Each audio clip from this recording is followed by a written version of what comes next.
Hello, everyone, and welcome to Irish Football Fan TV. It's myself, Paul Tierney, and I'm joined by Aram from Football Kentron, who's going to talk us through Armenia in the opposition preview. Aram, how are you? I'm as good as I can be, I think, after what we went through yesterday. So, uh, okay, I guess I would say. Okay. Well, we'll start anyway with that to get it out of the way. Yesterday, obviously, you were beaten 5-0 by the Ukraine at home. Very disappointing result. A lot of people probably wouldn't have seen it. It would have been live over here, but talk us through it. Did you see much of it yourself? Yeah, I did. I woke up bright and early here in LA, 5:30. It was a 6 a.m. kickoff, and I would say overall it was a very disappointing game. Not for the score line because we went into halftime 1-0 down. We had more shots in that first half than we did in our previous two matches combined, and it there was no lack of creation of opportunities. It was there, everything was there, and it was just up to the players on the pitch to execute that final portion of the game plan in that final third, and they just couldn't do it. And they had a mental collapse after the second goal went in, and typical Armenian style, stopped caring. So that's why you see the 5-0 scoreline. Yeah. Well, I mean, to be fair to Ukraine, they're actually not that bad a side as well, and they do have 5 goals in them against like they even fancy their chances of getting five against us a lot of the time as well. To be honest, so I wouldn't be too disheartened from it. Obviously, you spoke to us previously before the first game when you beat us 1-0 over there. One of the players you picked out that day was Spertian. Is he still the player to watch, or is there anyone else who might Uh, be having a good season as well that we can worry about basically? well, let's put it this way.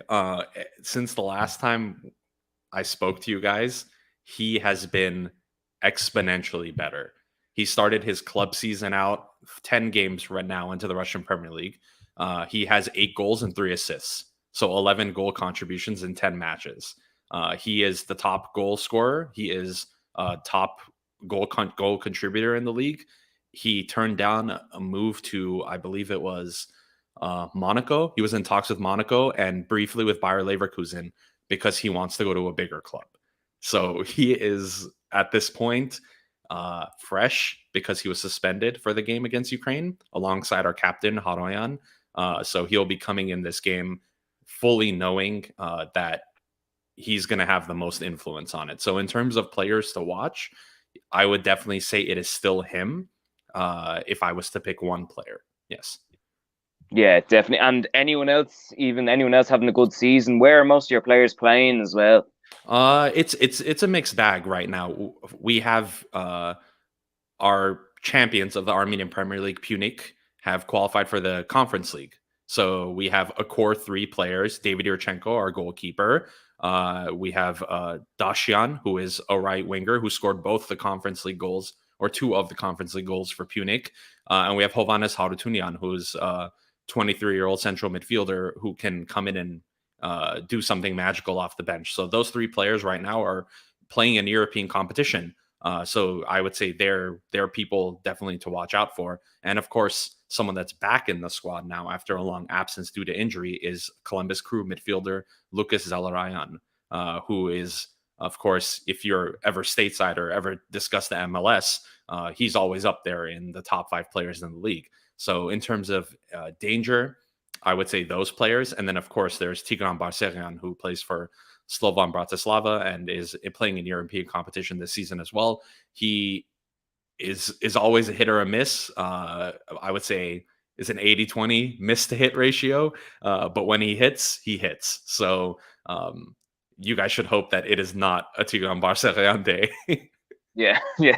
Hopefully not anyway. And hopefully we can play as we did last night as well. We played very well last night. We're unlucky to be beaten. You probably saw a bit of it yourself.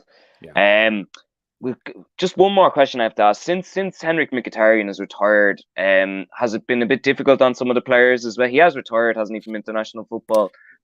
Yeah, has it been difficult? I would say no, on the players specifically, because from what we're aware of from insider knowledge was that he was causing a divide in the locker room, and that I think plays really well into the results we are having. Not saying these results currently are any better because they're definitely not, but there was a lot of tension that was building up, and he seemed, from what we understand, to be a large source of that. And we're in a bit of a transitional period, I would say, after this next match against you guys, which is likely going to be our manager Joaquin Caparros's last match for the national team. I think he's going to retire from management fully.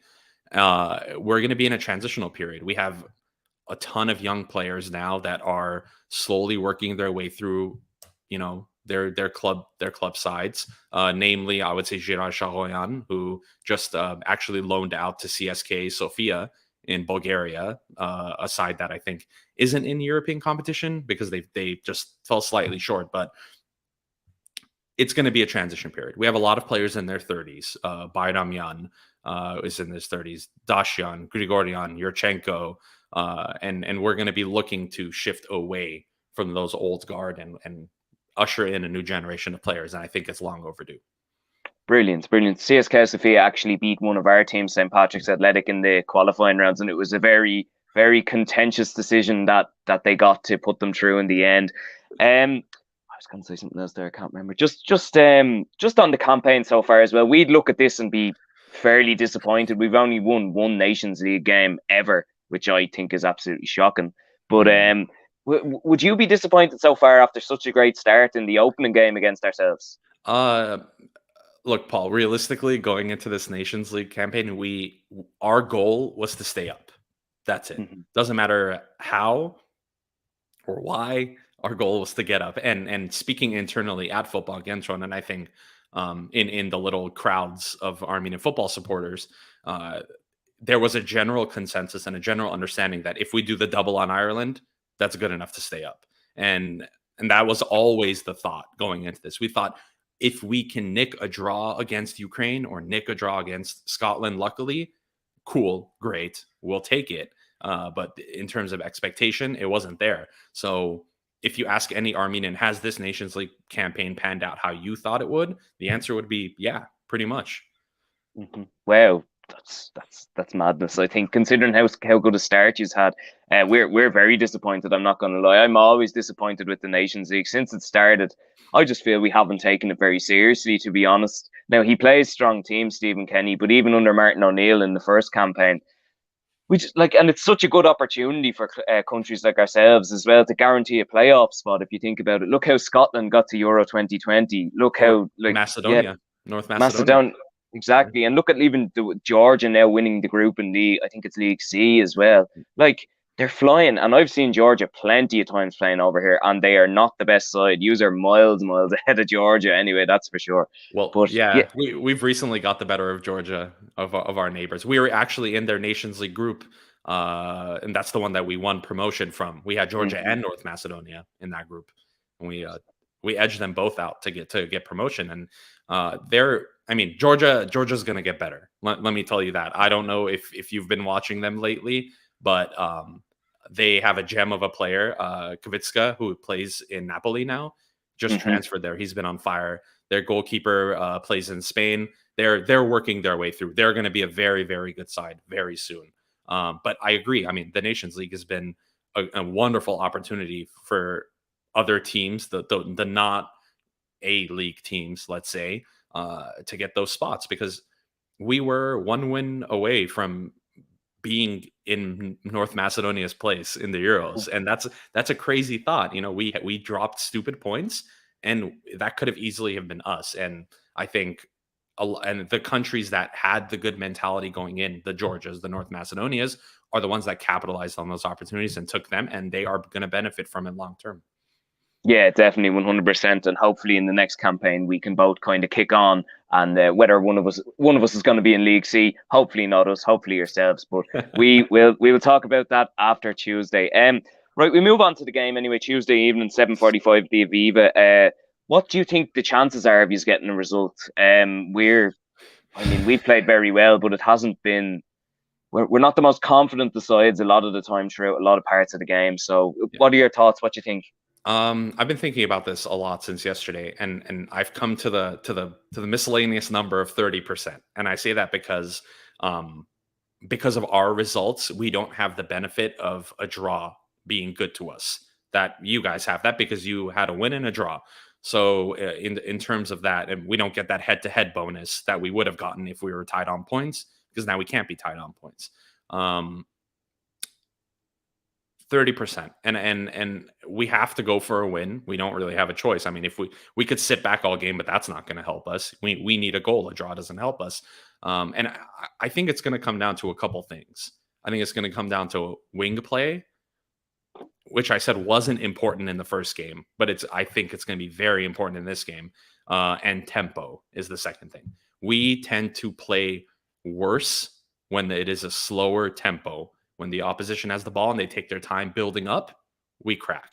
But when the game is quick, that's where we thrive. So I think those are the two things. And judging from your performance last night, great performance from the Irish for sure, wonderful performance. But definitely showed that the wings is where you guys can be exploited. Overload the wings with pace, and that is just so happens to be how we play. But is it going to be a goal fest? I don't know. Is it going to be another, 0-0? Someone's going to edge it by one goal like how it was the first time? Maybe, but it's hard to tell. But the fact of the matter is we need a win, and a draw is good enough for you guys. So I'm really trying to understand how that's going to play into both of the teams' approaches. Yeah, well, judging on last night, if Ireland play with the midfield that they started with last night, it's very energetic, very lively guys who get around the pitch. Jason Malumbi, Jason Knight, and Josh Cullen. Well, particularly the top two anyway. Josh Cullen kind of just sits. I think we're better when they play because Jeff Hendrick, as good as he has been for Ireland, he doesn't have the energy to play in a 5-3-2, 3-5-2, and he gets caught out a lot of the time. Jason Malumbi, if you watch him for West Brom, constant all the time, run. Jason Knight can play any position, play him right back, he'd do a job, play him up front, he'll get a couple of goals. He's just one of those guys, and I'm just biased because he used to live near me, so that's why I'm biased on Jason Knight anyway. I was going to say something else there as well. Just in terms of the wing play as well, I'd actually completely agree with you. If you look at our fullbacks, Matt Doherty, as good as he is going forward, he never really is the strongest defender overall. That's probably why Antonio Conte doesn't start him. I'm not saying Emerson Royal is better defender than him. I don't think many Brazilian defenders are that great. But look, and in terms of James McLean, he's a winger playing left wing back. Like, he's going to get caught out several times. There's the problem. And then whoever comes in for him, Robbie Brady would probably go there. He's another left midfielder, central player playing left back. Our left backs are injured, and we left Ryan Manning with Swansea. So it could be a difficult evening if you get at us. Give me a scoreline, Aram. Give me a scoreline.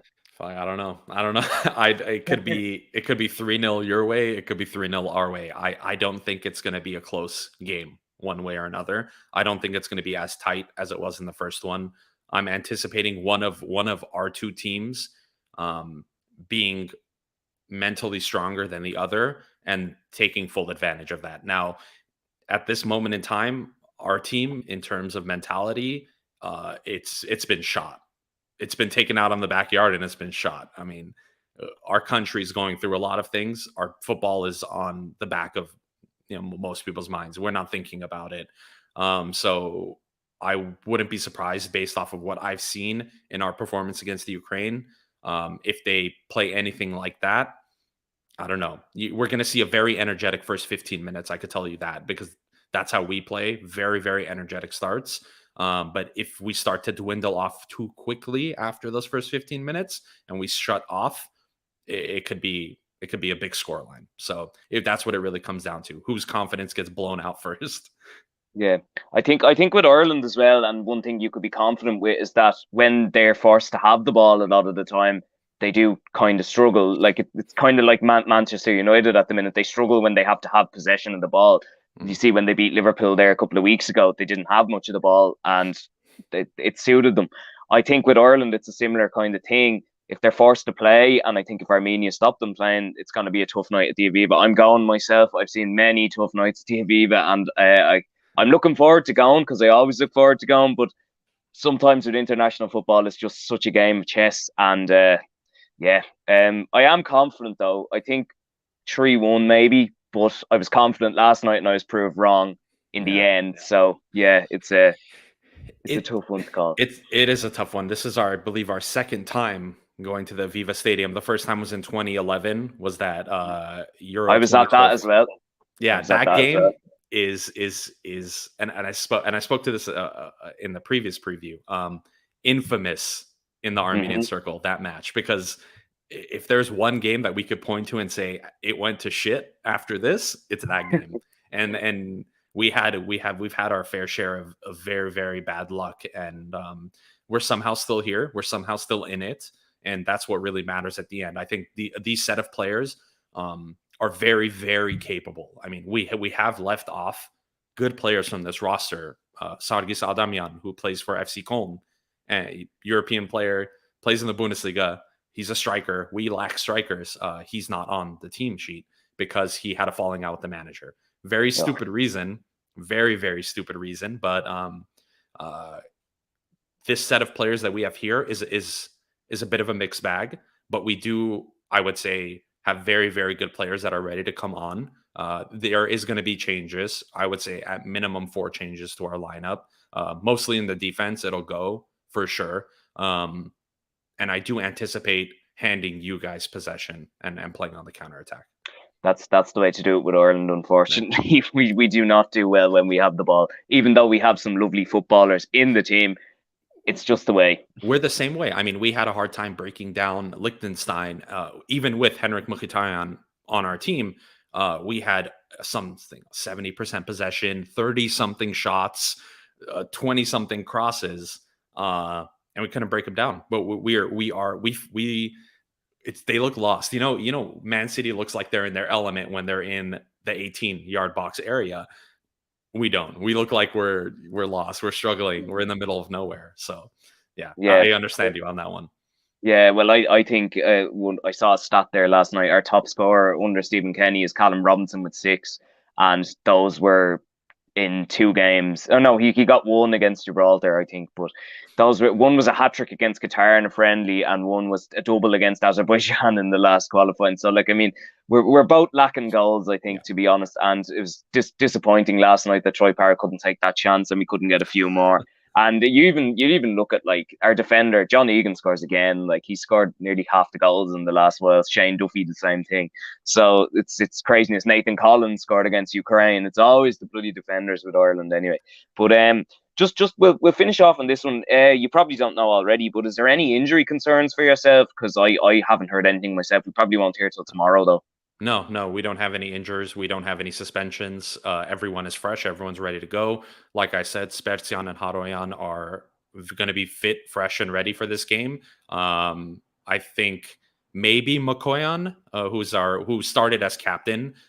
He's 36. Hopefully this is his last campaign. I'm crossing my fingers. But he's actually the only player in this squad that was involved in that last match at the Aviva. So he's an old head, but I don't think he'll be playing a part because he did take a slight knock and get subbed out. But other than him, which honestly is not that big of a loss for us, I would say we're good to go. Good stuff. I think with us, there was something about Michael Obafemi last night. He went off after about 65 minutes. I don't know, though. RTE didn't report it, and they generally don't report much. Any suspensions on your end? Because I hadn't seen any. I don't think so. Josh Cullen was lucky to not get sent off last night, I thought, to be honest. He was very lucky not to get sent off. But no, I don't think so. I didn't hear anything.